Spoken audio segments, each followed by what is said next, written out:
갈급하니이다. 내 영혼이 하나님 곧 살아계시는 하나님을 갈망하나니 내가 어느 때에 나아가서 하나님의 얼굴을 배울까? 사람들의 종일 내게 하는 말이 내 하나님이 어디 있느냐 하오니 내 눈물이 죄아로 내 음식이 되었도다. 내가 전에 성의를 지키는 무리와 동행하여 기쁨과 감사의 소리를 내며 그들을 하나님의 집으로 인도하였더니 이제 이 일을 기억하고 내 마음이 상하는도다. 내 영혼아, 내가 어찌하여 낙심하며 어찌하여 내 속에서 불안해하는가?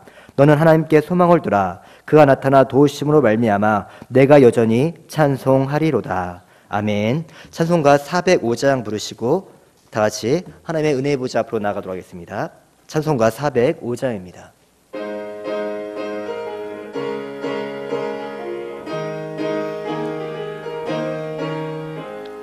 주의 친절한 팔에 안기 세우리 마음이 평안하리니 항상 기쁘고 복이 되겠네. 영원하신 팔에 안기세 주의 팔에 그 크신 팔에 안기세 주의 팔에 영원하신 팔에 안기세 날이 갈수록 주의 사랑이 두루 광명하게 비치고 천성 가는 길 편히 가리니 영원하신 팔에 안기세 주의 팔에 그 크신 팔에 안기세 주의 팔에 영원하신 팔에 안기세 주의 보좌로 나갈 때에 기뻐 찬미 소리 외치고 겁과 두려움 없어지리니 영원하신 팔에 안기세 주의 팔에 그 크신 팔에 안기세 주의 팔에 영원하신 팔에 안기세. 다 같이 기도하시겠습니다. 사랑과 은혜가 풍성하신 하나님 아버지, 이 시간 저희가 수요 예배로 주 앞에 나아갈 수 있도록 은혜 주심을 진심으로 감사합니다. 코로나 바이러스로 인하여서 주의 몸된 교회에 나오지 못하고 각 가정에서 온라인으로 예배를 드리고 있지만 우리의 마음만큼은 주님께서 계신 영원한 하나님의 보좌 앞에 나아가게 해주시고 그 하나님께 주시는 예비된 은혜와 평강이 우리 가운데 충만히 임하는 은혜의 시간 되게 하여 주옵소서. 아버지, 나라를 불쌍히 여겨 주옵소서. 코로나로 인하여서 정치, 사회, 경제적으로 너무나도 힘든 시절을 보내는 가운데 있습니다. 이 나라를 뒤덮고 있는 이 코로나 바이러스가 속히 종식되게 해주시고 모든 국민들이 안정된 가운데 생활해 나갈 수 있도록 주님께서 은혜를 더하여 주옵소서. 또 우리 사랑하는 우리 모든 주님교회 교회 건축들 가운데도 함께 하셔서 코로나의 질병에 걸리지 않도록 건강으로 함께 해주시고 하고 있는 그 모든 사업과 일터 가운데 복을 허락하셔서 물질적인 문제로 인해 어려움 당하지 않도록 붙잡아 주옵소서. 또한 비록 교회에 나오지 못하고 있지만 그 마음 안에서는 여전히 주님을 향한 그 사랑과 믿음은 변치 않도록 붙잡아 주시고 힘들고 어려울 때일수록 말씀과 기도에 전념하여서 더욱더 하나님께 가까이 가고 하나님의 음성에 귀 기울이는 은혜의 시간 되게 하여 주옵소서. 이 시간 목사님께서 말씀을 증거하십니다. 그 말씀을 통하여서 다시금 우리 마음 가운데 쉼과 평안을 얻게 해주시고 남은 한 주 동안도 말씀 붙들고 힘있게 살아가는 우리 모두가 다 되게 하여 주옵소서. 감사하며 거룩하신 예수님 이름으로 간절히 기도하옵나이다. 아멘.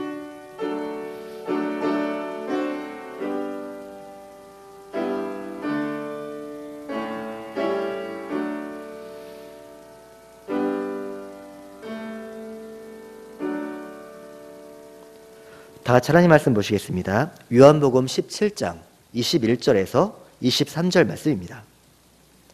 요한복음 17장 21절에서 23절 말씀을 다 같이 한 목소리로 합독하시겠습니다. 신약성경 177면입니다. 요한복음 17장 21절에서 23절 말씀을 다 같이 한 목소리로 합독하시겠습니다. 시작. 아버지여, 아버지께서 내 안에 내가 아버지 안에 있는 것 같이 그들도 다 하나가 되어 우리 안에 있게 하사 세상으로 아버지께서 나를 보내신 것을 믿게 하옵소서. 내게 주신 영광을 내가 그들에게 주었사오니 이는 우리가 하나가 된 것 같이 그들도 하나가 되게 하려 함이니이다. 곧 내가 그들 안에 있고 아버지께서 내 안에 계시어 그들로 온전함을 이루어 하나가 되게 하려 함은 아버지께서 나를 보내신 것과 또 나를 사랑하신 같이 그들도 사랑하신 것을 세상으로 알게 하려 함이로소이다. 아멘. 이 시간 김국중 목사님 나오셔서 하나됨을 위하여라는 말씀을 제목으로 말씀 증거하실 때 큰 은혜 받으시기 바랍니다.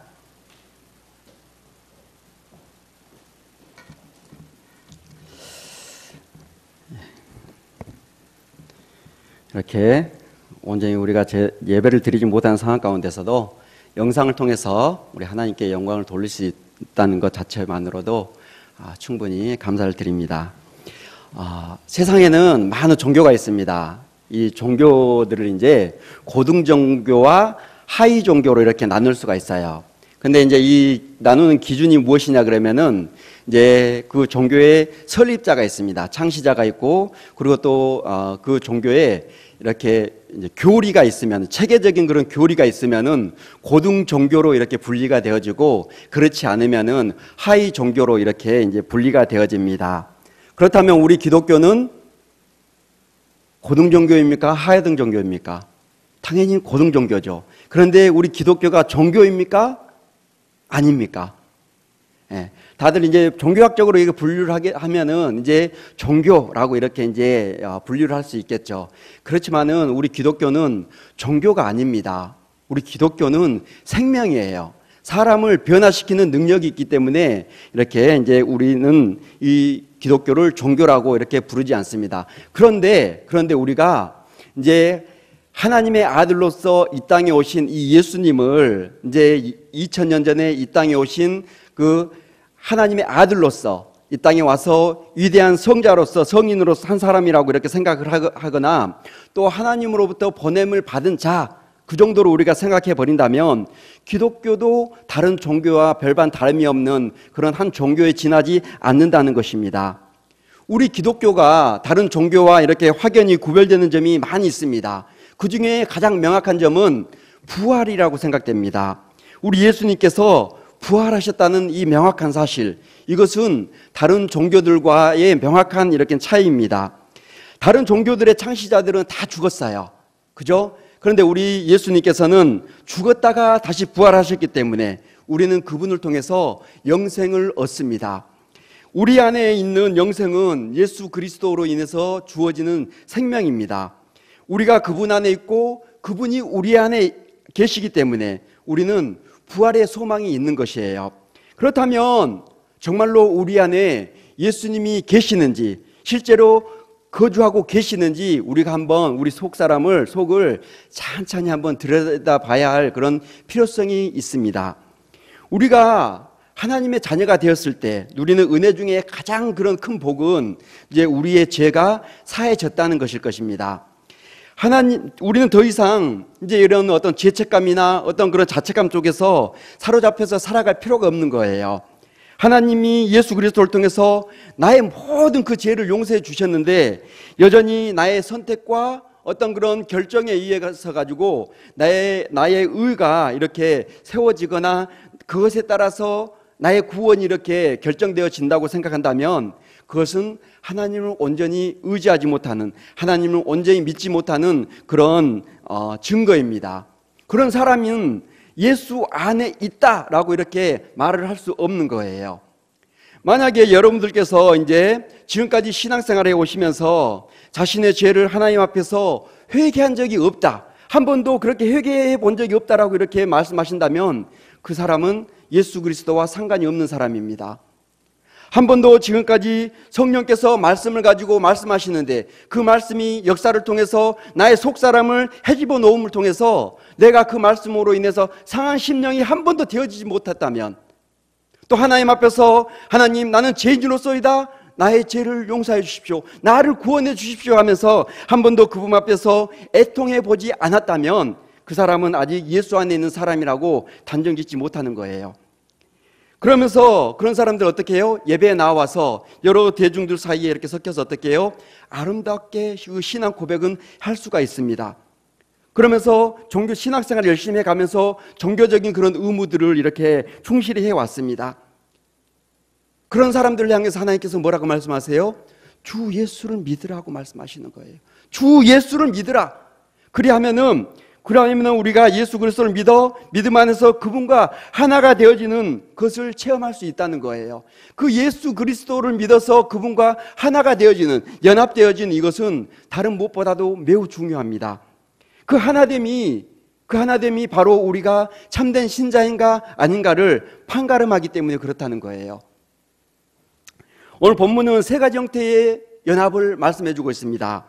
먼저 아버지께서 내 아내라는 말씀을 통해서 성부 하나님과 성자 예수님께서 하나라는 것, 그것을 이렇게 나타내 보여주고 있어요. 다음은 내가 그들 아내라는 그런 표현을 통해서 우리 예수님과 그 몸된 지체인 교회, 그 신자들의 하나됨을 말해주고 있어요. 또 그들로 온전함을 이루어 하나가 되게 하라는 그런 표현을 통해서 이렇게 신자들 간의 어떤 그런 연합, 하나됨을 이렇게 말씀해 주고 있습니다. 우리가 오늘 이 세 가지 연합 중에서 이제 살펴보고자 하는 연합은 예수 그리스도와 신자들 사이의 연합입니다. 다른 것보다도 그리스도와의 연합을 먼저 보는 것은 우리가 예수님과 하나가 되어지지 않고서는 하나님과 화목해 될 수가 없는 것이고요. 또 우리 모두 다른 지체들과의 그런 하나 또한 이룰 수가 없는 것이기 때문입니다. 우리 주변에서 그러면은 연합을 가장 잘 보여주는 것이 가정인 것 같아요. 가족인 것 같아요. 가족은 하나입니다. 그 하나됨의 근거가 무엇입니까? 사랑이라는 어떤 그런 울타리 안에서 이제 혈연 관계로 맺어진 것이 가정입니다. 그러나 이 모든 가정들은 그렇게 해서 이제 하나가 되어졌지만은 우리가 아는 것은 예수 그리스도 안에서 이렇게 이제 하나가 되어지지 못한다면은 그 가족 또한 그리스도 안에서 온전한 하나가 이루어지지 않는다면 그 온전한 그런 그 진정한 하나됨을 누리지 못한다는 것입니다. 성경은 예수님과 신자들 사이에서 이 사이에 있는 이 신비로운 연합의 성질을 은유적으로 표현하면서 아주 다양하게 말씀을 하고 있어요. 먼저 여러 가지 이제 나무 조각들이 있는데 그것을 갖다가 이제 아교로 이렇게 붙여가지고 하나 되는 것을 통해서 비유로 말씀하고 있고요. 또 이제 서로 다른 나무 가지를 접붙여가지고 한 나무가 되어지는 것. 그리고 혼인사역을 통해서 남자와 여자가 한 가정을 이룸을 통해서 한 몸을 이룸을 통해서 이제 이렇게 하나됨을 얘기해주고 있습니다. 또 머리와 그런 몸이 이제 한 영혼에 의해서 생기를 갖게 됨을 통해서 이제 하나의 몸이 되어지는 것을 통해서 이제 예수 그리스도와의 연합을 설명해주고 있다는 거예요. 그러나 이러한 그 무엇도 예수님과 신자된 우리 사이의 연합의 그 신비를 완전히 이렇게 이제 설명해 주는 것은 아닙니다. 주님과 우리의 연합은 단순히 어떤 사물을 이렇게 붙여놓는 그런 일이 아니라는 거예요. 이제 이러한 예들은 그런 신비적인 연합을 설명해 주는 하나의 어떤 그런 그림자에 불과합니다. 신자들과 우리 주 예수 그리스도의 연합은 이 생명을 나누는 아주 신비스러운 그런 연합인 것입니다. 분명한 사실은 그리스도와의 이런 신자 간의 그런 사귐은 필연적으로 이제 그리스도와의 연합을 전제로 하고 있습니다. 접붙임이 있어야만 접붙임을 받은 가지와 원래의 그 나무가 서로 같은 생명 가운데서 교통을 할 수 있는 것이죠. 연합이 없다면 교통이나 이런 교제는 당연히 없는 것입니다. 로마서에서는 이제 전가 방식을 통해서 그리스도의 의가 우리의 의가 되었다라고 이렇게 이제 설명을 하고 있어요. 그리스도의 의를, 그리스도가 이루신 그 의를 우리에게 덧입혀서 우리의 것이 되어지게 해 주셨다는 거예요. 이 의의 전가 또한 그리스도와의 연합을 전제로 하고 있습니다. 그런데 이 로마 카톨릭을 비롯한 일부 이제 교단에서는 이 그리스도의 그 의의 전가를 100% 이렇게 온전히 신뢰하지 않는다는 거예요. 인간 자신들이 그리스도로 인해서 주입된 그 의의 협력함을 통해서 이제 그것이 일정 부분 인정되어져서 그것이 완성되어진다라고 이렇게 주장을 하고 있어요. 이것은 인간을 너무 과대평가하거나 낙관적으로 보고 있어서 그러한 이제 은혜의 주입을 이성적인 논리로 생각하는 그런 성향 때문에 생겨나는 것입니다. 사랑하는 성도 여러분, 한번 생각을 해보십시오.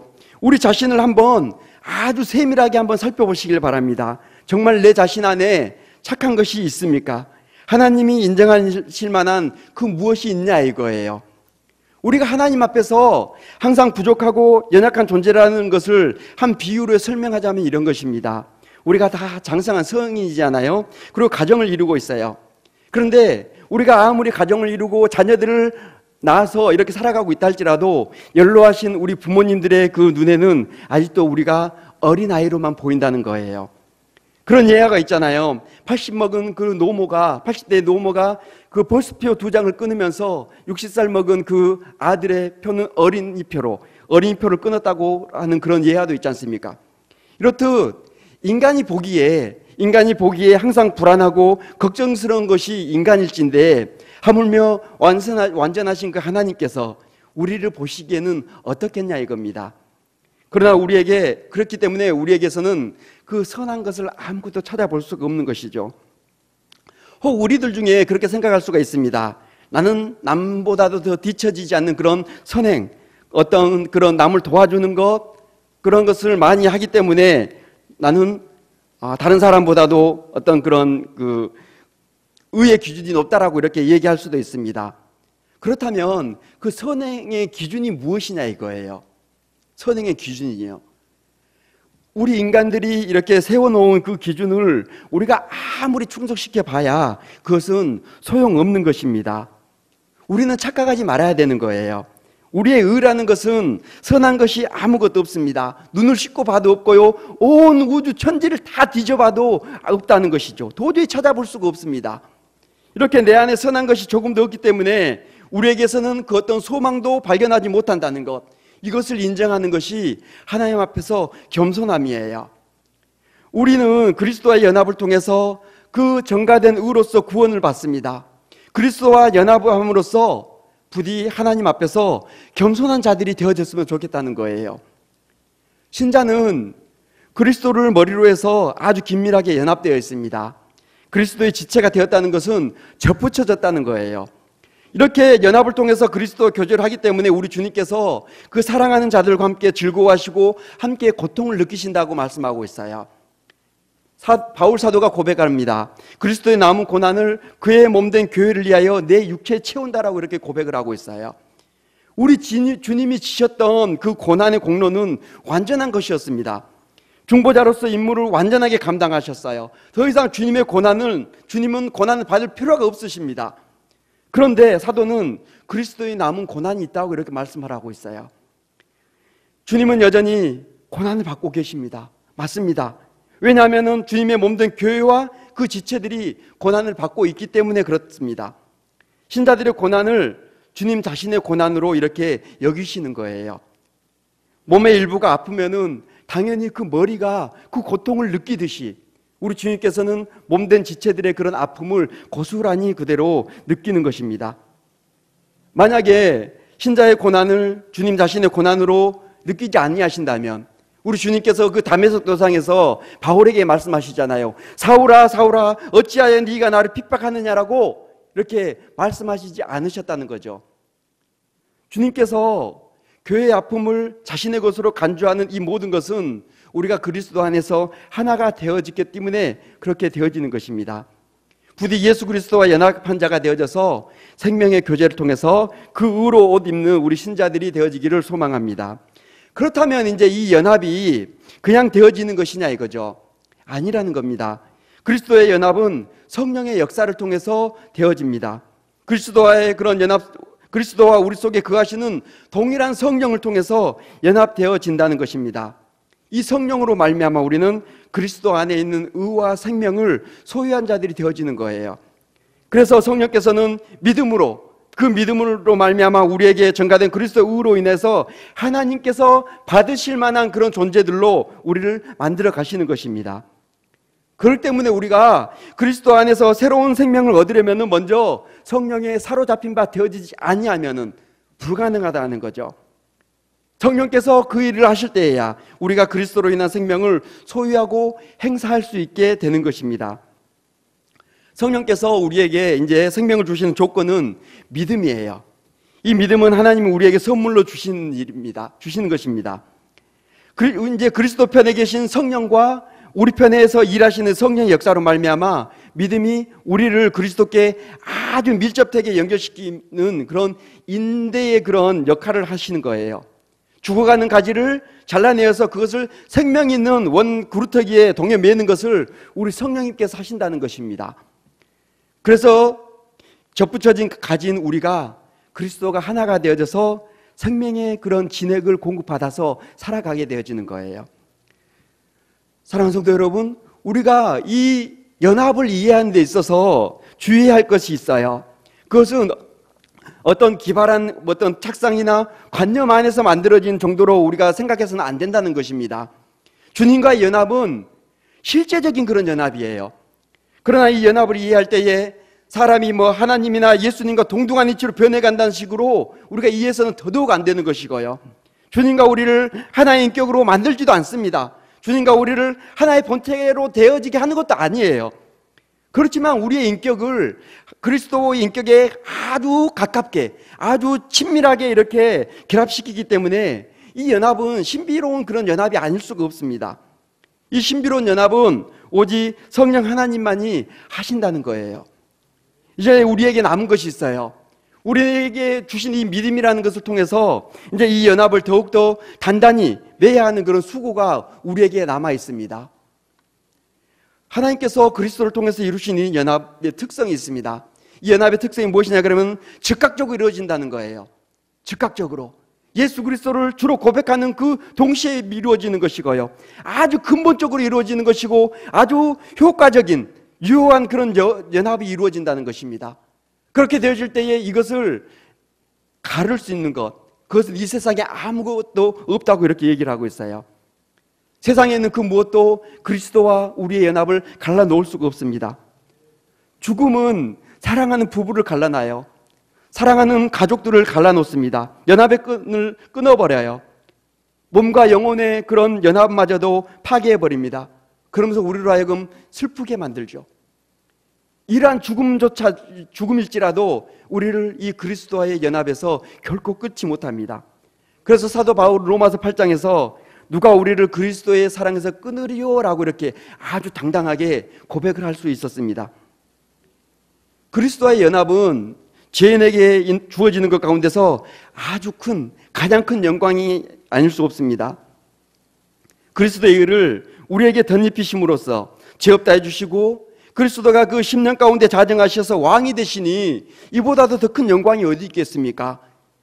우리가 무엇이간데 거룩하신 주님은 나를 품으셔서 자신의 그 거룩함에 흠이 되게 하시냐 이거예요.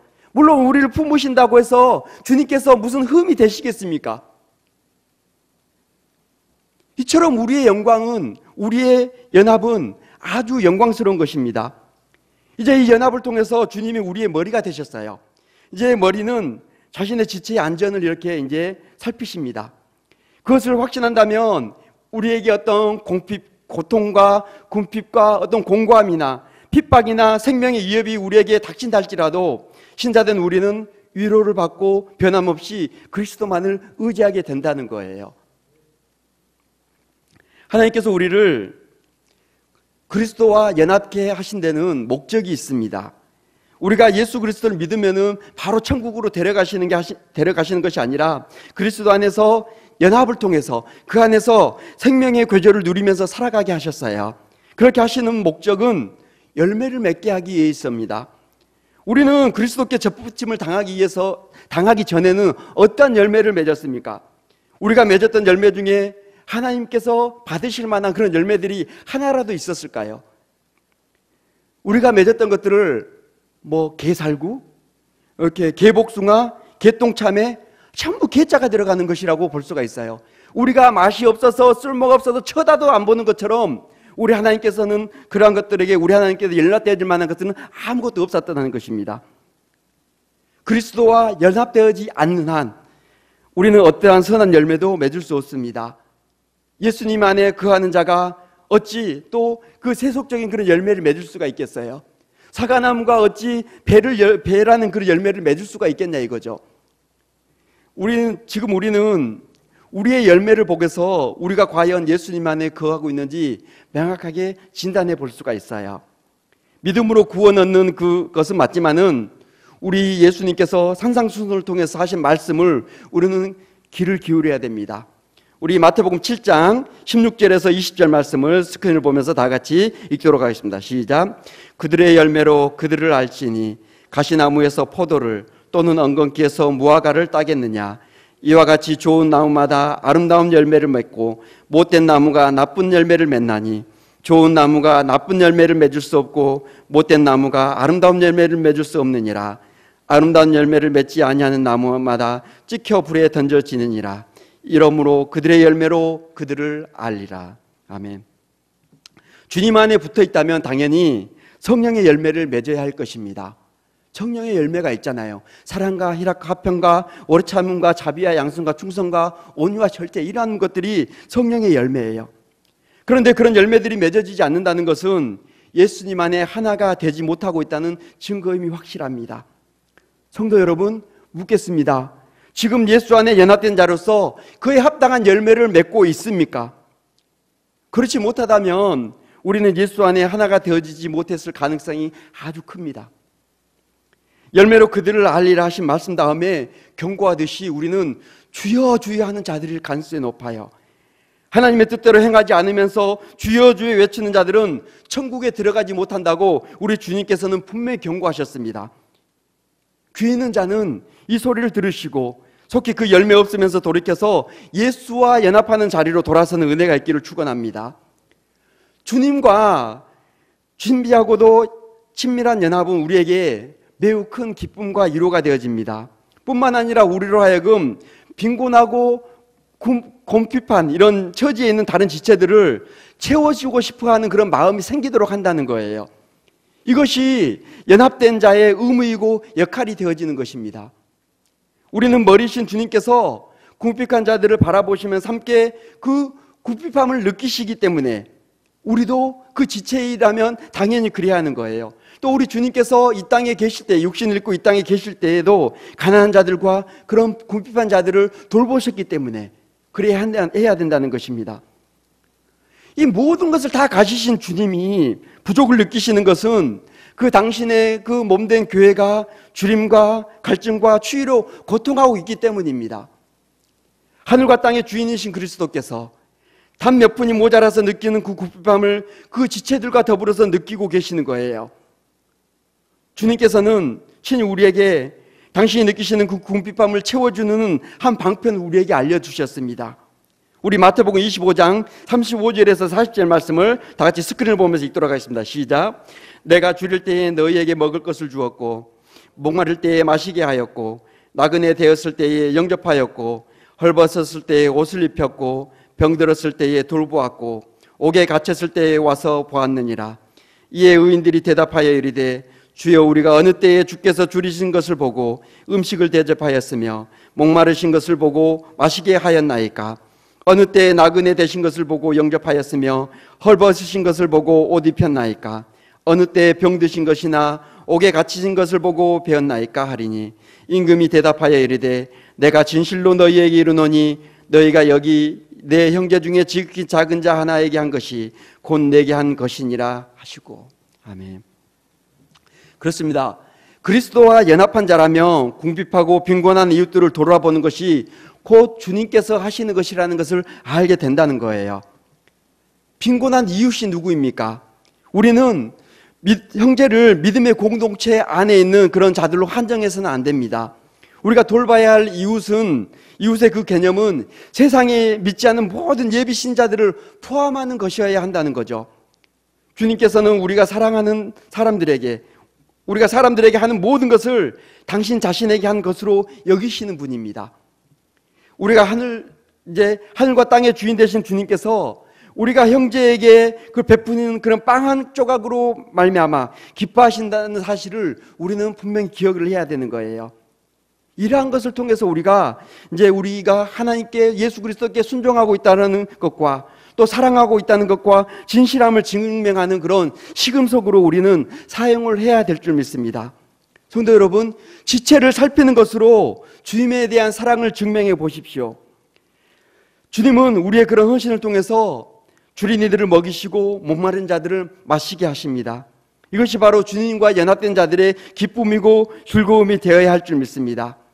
우리가 움켜쥘 때가 아니라, 내가 인정받을 때가 아니라 베풀고 사랑할 때에 그 기쁨은 무엇보다도 크다는 사실을 우리는 경험적으로 너무나 잘 알고 있어요. 오늘날 교회가 지탄을 받는 이유가 무엇일까요? 그 이유는 많이 있을 수가 있습니다. 그러나 그 중에 하나가 세상 사람들이 추구하는 그런 기쁨을 교회가 그대로 그것을 답습을 하고 있기 때문이 아닌가 생각을 해봅니다.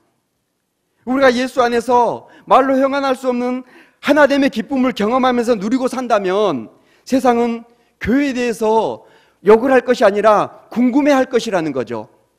욕을 하고 비난하기 전에 궁금증을 먼저 가질 것입니다. 그렇게 된다면, 만약 그렇게 된다면 우리는 굳이 전도할 필요가 없게 될 거예요. 사람들은 우리의 기쁨이 자신들이 누리고 있는 그 기쁨과 다르다는 것을 아는 순간 자발적으로 교회로 찾아올 것이기 때문입니다. 이것을 예로 들면 이런 거예요. 이제 어린아이들이 놀이터에서 이제 삼삼오오 모여서 아주 재밌게 놉니다. 재밌게 노는 아이들은 다른 친구들을 데려오기 위해서 애쓰질 않아요. 그냥 재밌게 놀아요. 그렇게 되면 어떻게 해요? 그 깔깔거리면서 웃는 그 모습을 보면서 주변에 있는 그 아이들이 몰려오는 거예요. 그러면서 자신들도 거기에 끼워달라고 이렇게 사정을 하는 것입니다. 이러한 모습이 우리가 그리스도 안에서 기쁨을 누리고 있는, 연합의 기쁨을 누리고 있는 모습이 되어야 되지 않겠냐 이거죠. 지금 우리 교회들을 보면서 은혜가 많이 필요하다는 것을 생각하게 됩니다. 현대 교회들은 세상에서 낮은 자의 모습이 아니라 높은 자의 자리를 차지하려고 쟁탈전을 벌이는 것 같아서 안타깝습니다. 정말 겸손하다면 크고 놀라우신 은혜 앞에서 한없이 작은 자신을 발견하고 스스로 낮추는 일이 선행되어질 거예요. 집단 이기주의가 아니라 자신들의 어떤 만족을 위해서도 아니고 복음의 진전을 위해서 기꺼이 낮은 자리로 가지 못할 이유가 없다는 것입니다. 성도 여러분, 열매가 가득하면은 가지가 휘어지잖아요. 강물이 넘쳐 흐르게 되면은 그 물살이에서 강바닥은 그대로 더 깊어지게 되어 있습니다. 벼는 익으면은 그 고개를 더 숙인다고 하잖아요. 이런 겸손함의 논리는 그리스도 안에서 그 예수 그리스도의 죽으심과 연합하여서 살아가는 그 신자들에게도 그대로 적용되어지는 거예요. 우리가 죄에 대해서 죽고 그리스도의 그 십자가의 복음의 능력을 우리의 것으로 삼는 믿음이 우리에게 있을 때에 우리는 세상을 섬길 수 있고 하염없이 낮아질 수 있는 것입니다. 그리스도와의 연합을 통해서 우리의 생명의 사랑이 우리 안에 한없이 부음받아진다면 우리는 당연히 낮아지게 될 것이고 교회를 통해서 이루시고자 하는 그 사명을 충분히 감당하게 되어질 것이라는 거예요. 사랑하는 성도 여러분, 이 시대에 지금 나타나고 있는 현상들을 결코 우리가 가볍게 여겨서는 안 됩니다. 교회가 세상에 하는 모든 행동과 그런 말들뿐만이 아니라 교회가 당하고 있는 모든 핍박이나 대적하는 것이나 또 실족하게 하거나 모든 베푸는 그 모든 것들은 곧 그리스도께 하는 것이라는 사실을 우리가 기억할 때에 우리가 하는 그 모든 행동 하나하나는 두렵지 않을 수가 없는 거예요. 우리의 머리 되신 주님께서 친히 그 십자가에서 죽은 자 가운데서 살아나심으로 말미암아 잠자는 자들의 첫 열매가 되셨습니다. 신자들은 그리스도의 지체이기 때문에 부활하신 주님으로 인해서 멸망을 당하지 않을 거예요. 당신과 연합을 이루고 있는 지체의 어느 한 부분이 지옥불에서 이렇게 타고 있는 것을 결코 방관할 우리 주님이 아니시기 때문입니다. 우리 사랑하는 성도님들은 이 주 예수 그리스도와 연합한 자가 되어졌습니까? 여러분에게서 그것을 증명하는 자연스러운 그런 증거들이 나타나고 있습니까? 그리스도와 긴밀히 연합된 사람들은 그리스도의 거룩을 자신의 영혼에 이렇게 전달받은 사람들이에요. 영혼에 깊이 자리 잡은 그 거룩으로 인해서 거룩에 대한 그런 열망이 생겨나게 되어지고요. 주님을 향한 그런 열정으로 이렇게 불타오르기 때문에 그러한 일이 일어나지 않는다면 그리스도와 진정으로 연합되어져 있다고 말을 할 수 없는 것입니다. 여러분들이 그리스도께 접붙임 받은 사람이라면 여러분들 삶 속에서 죄 죽이기를 실천하면서 그리스도의 죽으심과 부활하심을 본받는 자들임을 증명해내야 되는 거예요. 우리가 그리스도와 긴밀히 연합하였다면 그리스도를 사랑하고 그분을 존귀히 여기지 않을 수가 없습니다. 연합이 긴밀하면 긴밀할수록, 그분과의 연합이 긴밀하면 긴밀할수록 예수 그리스도를 사랑하는 그 마음은 더욱더 강하게 나타날 것이라는 거예요. 또한 우리가 그리스도의 지체라면 지체가 그 머리의 명령을 따르는 것은 당연합니다. 자연스러운 일이에요. 그리스도의 명령에 복종하고자 하는 그런 즐거운 마음들이 나타날 것이라는 거예요. 그렇게 된다면 우리는 그리스도이신 우리 예수님을 더욱 존귀하게 여길 것이고, 우리의 열심 가운데서, 우리는 세상 가운데서 더욱더 찬란하게 빛이 날 것이라는 거예요. 우리가 세상에서 고난과 수칭을 당한다 할지라도 기쁜 마음으로 그리스도께 영광을 돌리게 될 것이죠. 우리는 그리스도의 연합으로 그분이 가지는 모든 부유함과 윤택을 소유한 자들입니다. 그런데 어찌 우리가 그 그리스도를 사랑하지 아니할 수가 있겠습니까? 그리스도인이 되었다는 말은 그리스도 안에 하나가 된 사람이라는 의미입니다. 그리스도인이 되겠다고 결단과 동시에 거룩함을 살아내야 되는 그런 존재가 되어지는 거예요. 그래서 하나님이 주인 되지 못하고 내가 주인 되어서 하는 그 모든 일들은 옳은 일들이 아니에요. 그것은 다 우상숭배입니다. 어떻게 그리스도 안에 접붙여 살면서 그 필요한 것은 다른 곳으로부터 공급을 받을 수 있겠냐 이거죠. 지금 우리는 험난한 시대를 살아가고 있어요. 앞이 보이지 않습니다. 매스컴을 보면 온통 교회가 사회의 악인 것처럼 여겨지는 그런 시대예요. 우리는 왜 이렇게 되었을까? 뉴스를 가만히 보고 있으면 내 자신도 모르게 내가 그리스도인이라는 그 사실이 부끄럽게 느껴지는 한순간이 확 지나갑니다. 그것이 심해지면 자괴감에 빠지게 되어져요. 우리 주님의 피값으로 세우신 교회가 어찌하여서 세상 속에서 이러한 모양 이 꼴이 되어버렸는지, 문제가 무엇인가 하면서 내 자신이 할 수 있는 일이 아무것도 없다는 그 사실에 대해서 자괴감이 드는 거예요. 그저 애통하는 마음밖에 가질 것이 없어서 그 기력이 세어지는 그런 경험을 하게 됩니다. 사랑하는 성도 여러분, 우리 하나님께서는 살아고 계시는 것입니까? 지금 이 시대에 우리 하나님께서는 살아 계시냐 이거예요. 우리 하나님께서는 분명히 살아 계십니다. 우리는 이 분명한 사실로 인해서 버티는 거예요. 하나님의 살아계심을 상황의 좋고 나쁨으로 인해서 판단하지 마십시오. 하나님을 향한 그 믿음으로 바라봄을 통해서 하나님이 살아계신다는 것을 확신하시길 바랍니다. 사람들이 지금의 교회를 보면서 또 교회 다니는 사람들조차도 오랫동안 예배드리지 못하는 그런 상황 속에서 교회에 다닌다고 하는 그런 사람들조차도 심하면 그 마음속에 하나님이 계시는가 그런 의심을 품어요. 그러면서 어떻게 해요? 하나둘 교회를 떠나고요, 신앙을 버리는 현상들이 나타나고 있습니다. 우리는 지금 위기의 시대를 살아가고 있습니다. 이런 상황 속에서 아직도 기복주의적인 그런 신앙을 가지고 살아갈 수 있을 것이라고 생각하면 안 된다는 거예요. 그리스도께 연합되어지지 못하고 그저 껍데기뿐인 그런 신앙을 가지고 이제까지는 잘 버텨왔는지 모르지만은 이제부터는 아니라는 것입니다. 알곡이 차지 않으면은, 알곡이 여물지 않으면 어떻게 되어져요? 아주 그 작은 바람에도 쉽게 날아가서 그 불구덩이 속으로 떨어지는 것이 쭉정이의 운명이에요. 우리 성도님들께서는 알곡입니까? 쭉정이입니까?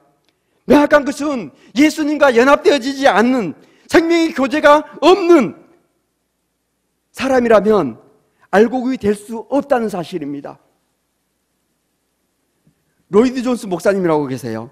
그분이 쓰신 부흥이라는 책에 보면은 한 교회가 부흥을 경험할 때 비로소 하나됨을 체험하게 된다고 이렇게 말씀을 하고 있어요. 교회가 진정으로 하나되기 위해서는 영적인 부흥이 필요합니다. 어린아이든 상관없이 부흥을 경험하게 볼 때에 비로소 그리스도 예수의 성품을 그대로 체험함을 통해서 교회는 놀라운 그런 영적인 연합을 이룬다고 말씀을 하고 있어요. 우리는 예수 그리스도의 그 인자심과 자비하심을 체험하는 만큼, 하나님의 사랑을 경험하는 만큼 예수 안에서 다른 지체가 얼마나 귀한 존재들인가를 우리는 비로소 진실된 그런 사랑을 할 수가 있게 되어지는 것입니다. 그렇기 때문에 우리는 진리의 말씀에 의한 감동 감화와 성령 하나님의 은혜가 없이는 결단코 신령한 의미의 연합을 할 수가 없는 거예요. 우리를 하나 되게 하시는 분은 하나님의 능력이기 때문에 그렇습니다. 그래서 교회가 부흥을 맞이하게 되면은 지체들이 진실되게 하나가 되어지고자 하는, 사랑하고자 하는 그런 마음들이 막 샘솟듯 되어지는 거죠. 예수님은 우리 오늘 십자가 대속을 목전에 두고서 대제사장의 기도를 드리십니다. 이 기도는 우리에게 유언과도 같은 것이에요. 우리 요한복음 17장 22절과 23절을 다 같이 읽도록 하겠습니다. 시작. 내게 주신 영광을 내가 그들에게 주었사오니 이는 우리가 하나 된 것 같이 그들도 하나가 되게 하려 함이니이다. 곧 내가 그들 안에 있고 아버지께서 내 안에 계시어 그들로 온전함을 이루어 하나가 되게 하려 함은 아버지께서 나를 보내신 것과 또 나를 사랑하심 같이 그들도 사랑하신 것을 세상으로 알게 하려 함이로소이다. 아멘. 우리 주님의 말씀은 하나님이 나를 사랑하신 것처럼 너희를 사랑함을 세상이 알게 하려 원하더라라는 것이에요. 우리는 이 한 가지 이유 때문에 그리스도와 연합한 자들이 되어졌습니다. 우리는 오직 이 한 가지 이유 때문에 그리스도인이 되어졌어요. 하나님께서 그 사랑을 우리에게 주셨다는 이유입니다. 어떤 젊은이가 예전에 한번 한 예한데요, 외딴 섬에서 홀로 수행을 하고 있는 수도사를 찾아가요. 높은 바위에서 돌을 닦고 있는 그 수도사에게 얘기합니다. 아직도 악마와 씨름을 하고 있냐고 이렇게 물어요. 그러자 그 수도사가 얘기합니다. 나도 늙고 내 안에 악마도 늙어서 이제는 더 이상 씨름하지 않는다고 말합니다. 대신에 이제는 하나님과 씨름한다고 이렇게 얘기를 해요. 그래서 그 청년이 깜짝 놀래요. 아니 어떻게 하나님과 씨름을 합니까? 하나님과 씨름해서 이길 수가 있습니까? 라고 이렇게 얘기를 해요. 그러자 그 수도사가 얘기하죠. 이제는 하나님께 지기 위해서 씨름합니다 라고 이렇게 얘기한다는 거죠. 그렇습니다. 우리는 지금 예배를 드리고 있어요. 기도도 하고 있습니다. 우리가 예배하고 기도하는 것이 하나님께 지기 위해서입니까? 하나님께 이기기 위해서입니까? 하나님께 예배함이 복받기 위한 것입니까? 무엇을 위해서 예배하는 것입니까? 사랑할 수 없는 그 사람을 꺾어놔야겠다는 그런 마음으로 예배를 드립니까? 아니면은 내가 꺾어야겠다는 결심을 가지고서 예배를 합니까? 진정 그리스도께 접붙임을 받은 신자라면 그리스도로부터 오는 모든 복락을, 그 생명을 받는 사람이기 때문에 그리스도의 뜻에 맞는 삶으로 살아갈 수밖에 없습니다. 그것이 곧 열매가 되어지는 거예요. 우리는 철저하게 주님의 십자가에서 죽어지지 않고서는 다시 삶이라는 것이 있을 수가 없습니다. 우리가 죽어지지 않고서는 주님과 하나됨이 없는 거예요. 우리가 큰 은혜와 사랑을 받았기 때문에 복음의 진전을 위해서라면 기꺼이 내 자신이 죽어지지 않을 이유가 없는 거죠. 나의 오장육부를 다 꺼내줘도 아깝지가 않은 것 아닙니까? 내가 죽어서 이 땅에 교회가 살 수만 있다면, 내가 죽어서 내 가족이 구원함을 얻어서 예수 그리스도와 하나가 되어지는 그 생명의 교제 가운데 살아갈 수만 있다면, 내가 죽어서 다시 복음이 능력으로 나타난다면 죽지 못하는 이유가 무엇이냐 이거예요. 사랑하는 성도 여러분, 자신을 철저히 점검해 보시길 바랍니다. 점검을 통해서 예수 그리스도 안에서 하나가 되어졌는지 확인하시고, 멀어졌다면 어디서부터 멀어졌는지 확인해서 그 하나님께서 우리에게 선물로 주신 그 믿음을 사용해서 예수 그리스도께 단단히 접붙임을 받아서 이제는 그 예수 그리스도로부터 오는 그 생명을 받아 누림으로 말미암아 하나님께서 우리를 통해서 이루시고자 하는 그 귀한 열매들을 맺어가는 그런 은혜들이 가득했으면 좋겠습니다. 이 작금에 나타나는 이 세태들 결코 가볍게 보지 마시길 바랍니다. 이런 것들을 반면교사 삼아서 과연 내가 예수 그리스도께 연합한 자가 되어졌는지 확인하시길 바랍니다. 기도하겠습니다. 하나님 아버지, 교회가, 주의 몸된 교회가 고난을 받고 있습니다. 주의 몸된 지체들이 아픕니다. 하나님, 이것을 언제까지 이렇게 두고 보시려나이까? 하나님, 우리를 불쌍히 여기시고 긍휼히 여겨 주시옵소서. 우리의 죄악으로 말미암아 하나님께서 진노하신 것이라면 하나님, 그 준내 중에라도 그 긍휼을 거두지 마시고 우리에게 한없는 자비를 베풀어 주셨기를 간절히 빌고 원합니다. 하나님 아버지, 하나님 아버지, 우리가 다시 예수 그리스도께 연합한 자들이 되어지길 원합니다. 이제 아버지 하나님, 예수 그리스도로부터 오는 그 모든 생명을 받아 누리는 자들이 되어지길 원합니다. 이제 아버지 하나님께서 우리들을 구원하셔서 우리를 통해서 이루시고자 하는 그 모든 일들, 하나님, 이제는 우리를 통해서 이루어지길 원합니다. 주님, 붙들어 주시옵소서. 믿음을 다하여 주시옵소서. 능력을 주시옵소서. 지혜를 다하여 주시옵소서. 세상이 비록 하나님 우리를 아무리 하나님 손가락질 알고 우리를 핍박한다 할지라도 하나님, 우리 아버지 하나님께서는 살아계시기 때문에 우리는 견딥니다. 믿음으로 언제 주님을 바라보면서 이 모든 것을 견딤을 통해서 우리가 승리하길 원하오니 주여 우리를 붙들어 주시옵소서. 우리가 언제 우리 자신을 바라보면서 이 시대에 남은 자가 어디 있냐고 주께서 찾으실 때에 우리가 언제 예수 그리스도와 함께 연합된 자들이 되어져서 하나님, 우리가 남은 자가 되어지길 원합니다. 주여 우리에게 은혜의 은혜를 더하여 주시옵소서. 주 예수 그리스도의 은혜와 하나님 아버지의 무한하신 사랑과 성령님의 위로교통 충만하심이 이제 예수 그리스도께 연합한 자가 되어져서 그 연합에 걸맞게 아름다운 열매를 맺기를 소원하며 나아가는 사랑하는 주의 백성들 삶 속에 이제로부터 영원토록 함께 있을지어다. 아멘.